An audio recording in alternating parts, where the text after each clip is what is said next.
There's a saying, being attacked by Americans is like being attacked by the entire cast of West Side Story. Being attacked by Canadians is like being attacked by a huge army of angry autistic children. And being attacked by ignorant Europeans is like being attacked by a bunch of crazy preschoolers who throw crap at you, dog crap at you. Hello and welcome to another video. In this video, I will be talking about how the United States treats its disabled and mentally ill people or citizens. I'll be reading something from an anonymous person. I am not going to say their name, but I'm going to read their comment. Actually, it's not a comment, it's something or a sentence from them. It is actually them describing society here in the U.S. to a T. And it reads as follows. The problem is that America has a lot of angry people that need some type of help. Wherever it be, mental health help, social help, better process in life, etc. Our government refuses to extend help to these people, saying too expensive. Mental patients are tossed back out onto the streets after a few days and told good luck, you are on your own, instead of being enrolled in community-based programs. These angry people have built up anger that reaches a boiling point, so they reach for a gun, which isn't difficult as there over 320 million of so even a prohibited person like the St. Louis shooter doesn't have too hard of a time getting one, and take out their frustration on innocent people. I say this as a licensed firearm instructor. I am sick and tired of mental illness being the scapegoat. Other countries such as the Czech Republic and Switzerland have gun rights, but they don't have nearly the level of poverty and misery we do. Well, I agree with that. I got something to say to that. In the United States, we don't care about the disabled and we don't care about the mentally ill. You have people who are born with a mental illness and you have people who wasn't born with a mental illness. And the ones who weren't born with a mental illness came from a dysfunctional family where they were sexually abused, ignored by the mother and father, treated like crap by their siblings, yelled at by their dysfunctional parents, by their parents telling them they're worthless and they're not going to amount to anything. And they gaslight them. And also the school that they went to as children and into their teen years, they were bullied, picked on, made fun of, and ignored. And all of that makes them reach a boiling point to snap and lose it and get a gun and take their frustration and anger out on innocent people by shooting up schools and public places. Then after that, the parents, the families of these innocent victims who are the victim of a torn down, tortured souls massacre and rampage, they call them names like a sick son of a bitch, a bastard, a motherfucker. And I hope those people in prison take good care of you. And when they're in prison, Other prisoners go and beat the shit out of them and nearly kill them. And the families of the innocent victims hear about this. They don't care, and some just jump up in joy and cheer. And on top of that, in every prison in America or the United States, you have people who are locked up in jail cells, locked up in prisons, and these people who are locked up have disabilities and a mental illness. The people with a disability are, people with Down syndrome, a learning disability, Asperger's, or autism. Then you have people who can't read, write, or count. Then you have women who are mentally retarded, and some of them are pregnant. Then you got people who have a mental illness. You have people who are bipolar or bipolar schizophrenic. These people are locked up in prisons. And if you ask me, I think these people shouldn't be in prison, period. But to cold-hearted Americans, they don't care about these people. It's funny here in the state of Texas where I live and all over the United States. You got people who don't care about these mass shooters and what make them snap, what make them lose it. They don't look at the problems in these individuals' lives. They just ignore them and don't talk about them like they don't matter.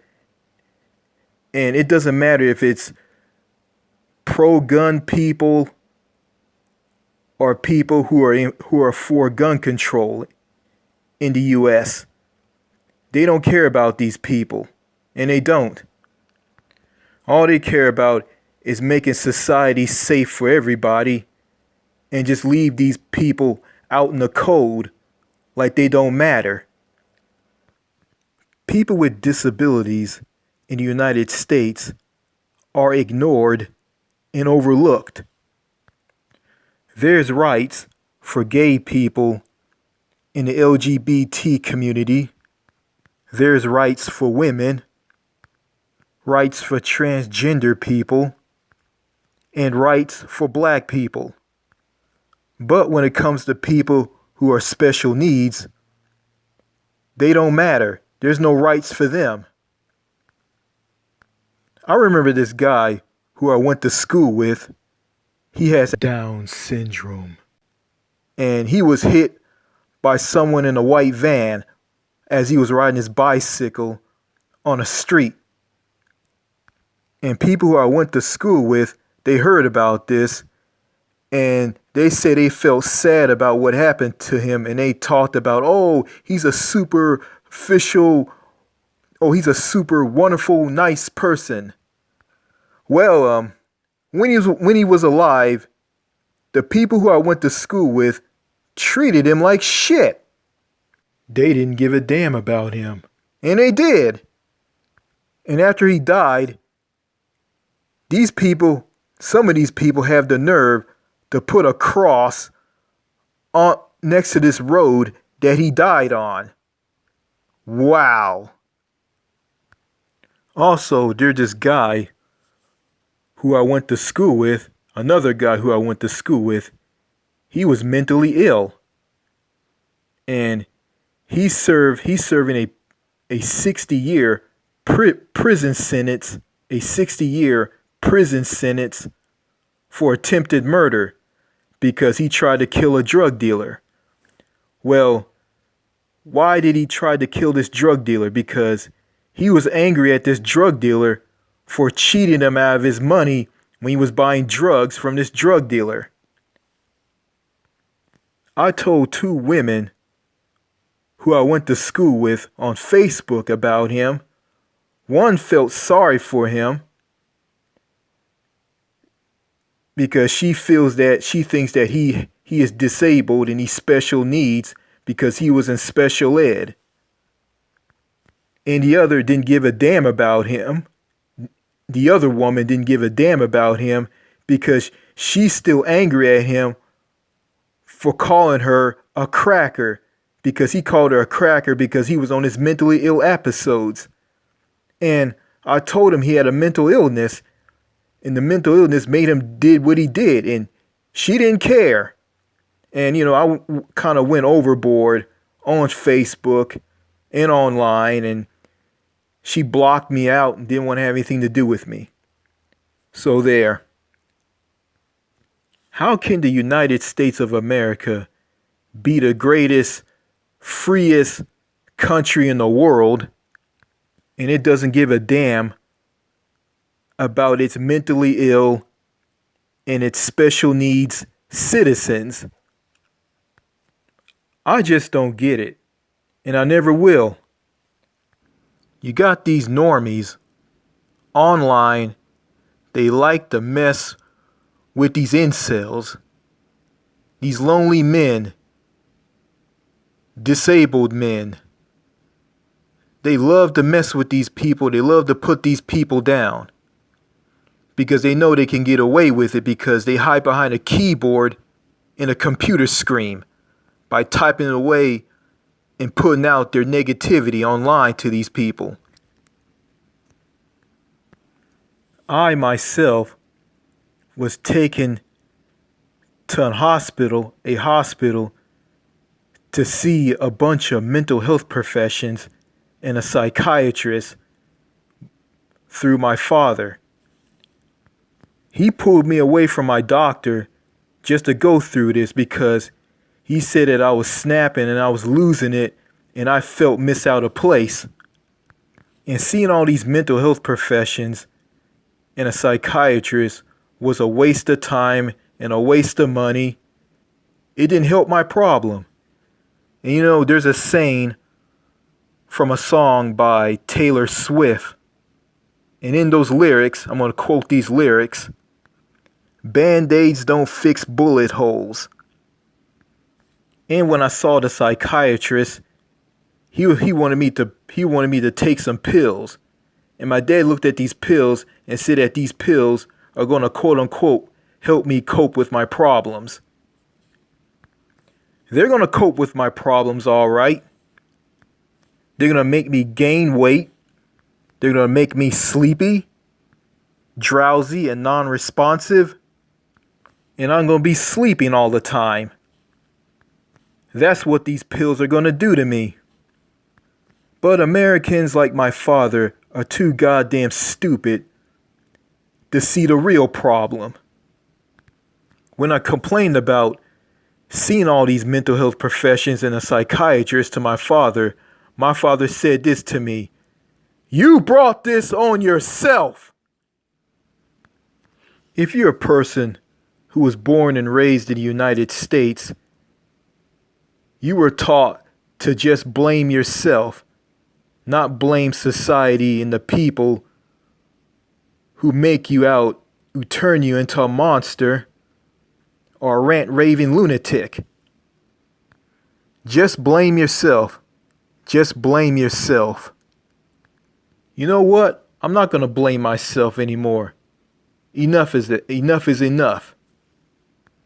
Just like the mass shooting generation would say, enough is enough. I say enough is enough, blaming myself and not blaming society and the toxic people in that toxic society. My father told me that I'm far gone. Well, him and everybody in America or the US who is toxic, who are crazy, who are broken and out there, they're the ones who are far gone. They are far gone in their delusion and madness and stupidity and ignorance, because they don't have a clue on why these mass shooters snap, and they don't care about disabled people having no rights. Disabled people who are treated like crap. Stiff, boring, lifeless, soulless, zombie, serious all business Americans have no conscience and no heart. Zero love and respect for each other. A society where it's every man for himself and only the strong will survive. In the minds of some Americans, bad is good and good is bad. It's like this: a fat, overweight white man with a mustache. He has an angry, serious look on his face. He has a wife and a daughter. His wife, his daughter, and himself, they all live in Houston, Texas. And the man owns a gun. He goes to the store with his family, and an employee, a man, comes up to him and want to talk to him. He looks at the man, the fat man looks at the man who's an employee at the store. He looks at him with a blank look or an angry look on his face and says, "Yes, sir," and don't say anything else. The employee talks to the family man again, and the family man says this, "Yeah, yes, sir, okay." Clearly, this man doesn't want to have anything to do with the employee, the fat man who has a wife and a daughter. But when the employee, the male employee, messes with his daughter, he wants to kill the man. Calls him a son of a bitch, say what he did was sick, and say he wants to kill him by pulling out his gun and want to shoot and kill him. Clearly, some people in America or the U.S. want to be left alone, and they want you to mind your own business, and they'll mind their own business. They don't like to socialize with other people, and they don't like to meet people. People like my father here in the States view that as normal. I am not a father. I'm not a married man with a wife, a son, and a daughter. If I was married, if I was a husband with a wife, a daughter, and a son, I'd be a way better man than that fat man from Houston, Texas. I'm a nice person with a sense of humor, and I like to socialize with people. I'll talk to anybody, but if you act strange around me, if you give me a hard time, I'm going to ignore you. I'm going to look the other way. I won't have anything to do with you. That's just how I am. Plus, I'm not racist. I don't hate someone by the color of their skin. I judge people for who they are on the inside, not what they look like and the color of their skin and their race. People who are racist and who hate people from another race and hate their skin color, those people are full of hate and ignorance. Well, if they don't like someone from another race and they hate someone based on their race, that's their problem. I'm nothing like these people. Before I end this video, I want to talk about someone, a famous person. Rihanna, the singer. She's not from the United States. She's from Barbados. And in the past, she had an ugly past of treating her fans like crap. Okay, there was this girl. who was a fan of Rihanna and her music. So she went online, I think on Instagram or what site she went on, to wear the same outfit as Rihanna. Rihanna saw this and mocked the little girl. The girl was hurt by this. She took all her Rihanna albums, and threw them in the trash can. And also, Rihanna ignores her fans somewhere when they wanted to get her autograph. When they went at her with a pen and an autograph book, Rihanna just ignored them and just avoided them. You know, and I look at Rihanna. Rihanna's garbage anyway. Her music sucks. I mean, there's this song that she released back in 2016. It's called Work. And it goes like this. Work, work, work, work, work, work, nah, nah, nah, nah, nah, nah. Work, work, work, work, nah, nah, nah, nah, nah. Over the course of her time in the music business, she released some shitty songs. And after she treated her fans like crap, she been ignored by her fans. I noticed I never heard anything from her as of late. Well, I heard something from her on France 24 English, France 24 English on YouTube, a live stream. I heard that she released a song called Lift Me Up. Lift me up. Lift me up. Yeah, I'm going to lift you up, all right. I'm also going to throw you in the dumpster and close the top on it like Morris Day did to a woman in the movie Purple Rain. People like Rihanna and toxic, shitty, heartless, uncaring, broken people here in the States are nothing but garbage, and they all belong in the dumpster. So, that's all I gotta say. Have a Merry Christmas and a Happy New Year. Okay, cheers.